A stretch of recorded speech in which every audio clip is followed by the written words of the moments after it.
कल हमने वे आंखें नामक कविता की 2 व्याख्या पढ़ी थी। आज हम उसी क्रम में व्याख्या जो है वो पद नंबर 3 और आगे के पद की पढ़ेंगे।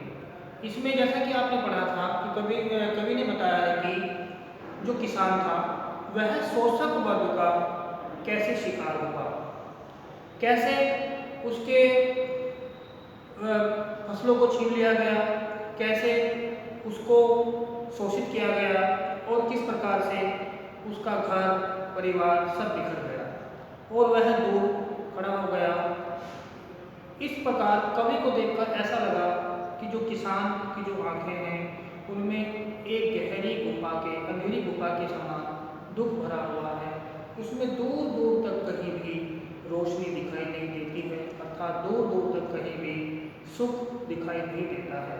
उसी क्रम में पद नंबर 3 है कि टिका दिया घर द्वार, महाजन ने ब्याज की कौड़ी न छोड़ी, रह रह आंखों में चुभती वह, कुर्क हुई बल्दों की जोड़ी, उजली उसके सिवा कब किसे पास दुहाने पाने देती, आह आंखों में नाचा करती, उजड़ गई सूखी खेत। यहाँ पर कवि ने कहा है कि जब किसान ने महाजन से कर्ज लिया था और जब वह उस कर्ज को चुका नहीं पाया तो महाजन ने अपना कर्ज वसूलने के लिए उसके घर की नीलामी कर दी, अर्थात महाजन ने किसान के घर को बिकवा दिया और उससे ब्याज की एक एक कौड़ी प्राप्त करने के लिए उसके घर को नीलाम करा दिया, उसके बैलों की जोड़ी को नीलाम करा दिया, अर्थात उसके बैलों की जोड़ी भी बिक गई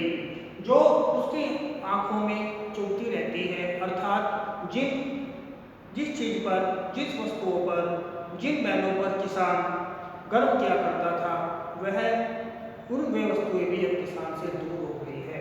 किसान के पास एक उजली नाम की गाय थी जो केवल किसान को ही दूध देती थी, परंतु महाजन उसको भी खोलकर ले गया, उसको भी खोलकर ले गया।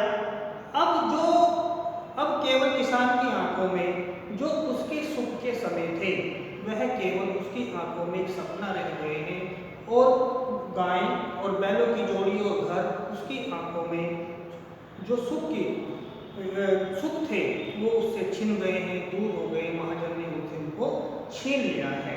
पद नंबर 4, बिना दवा दर्पण के घरनी स्वर्ग चली गई, आंखें आती भर, देख रेख के बिना दूध मुही, बिटिया 2 दिन बाद गई मर, घर में विधवा रही पतहू, लक्ष्मी की यद्यपि पति खातिर, पकड़ मंगाया कोतवाल ने, डूब कुएं में मरी एक दिन। जब किसान के पास खेती, बैल, घर, गाय सब कुछ महाजन छीन कर ले गया, अर्थात कुछ बिकवा लिए, कुछ नीलाम करा लिए, कुछ गाय को खोल कर ले गया, तो किसान की हालत और खराब हो गई।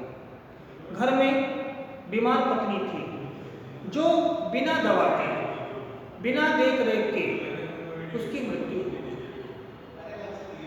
जब उसकी पत्नी की मृत्यु हो गई तो उसके बाद उसके घर में एक छोटी बच्ची थी, दूध को एक छोटी बच्ची थी जिसकी देख रेख करने वाला कोई नहीं था, वह बच्ची भी 2 दिन बाद मर गई। इससे किसान और दुखी हुआ और परेशान हुआ।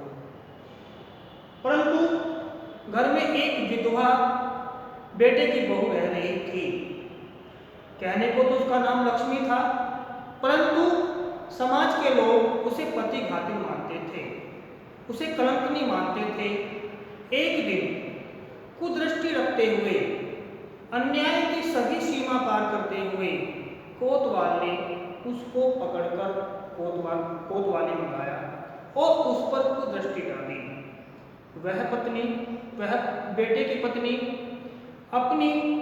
अपने मान सम्मान को बचाने के लिए, कोतवाल से अपने आप को छुड़ाने के लिए और इस कलंक को न झेलने के लिए वह कुएं में कूदकर मर गई और इस प्रकार किसान का पूरा परिवार तबाह हो गया।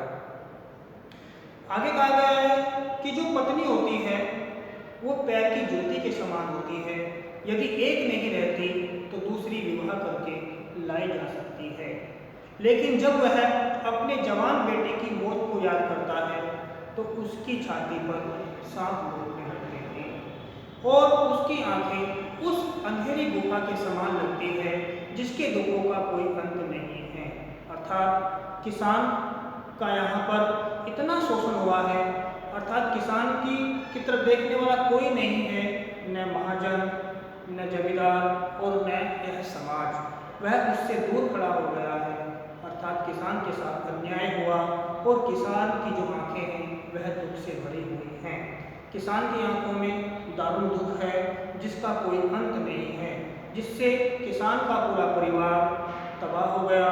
जो किसान की हरी भरी खेती थी, जो किसान का भरा हुआ घर था, जो किसान के घर में बैल थे, गायें थी, वह सब कुछ किसान से आज छिन गया है और किसान आज अकेला रह गया है।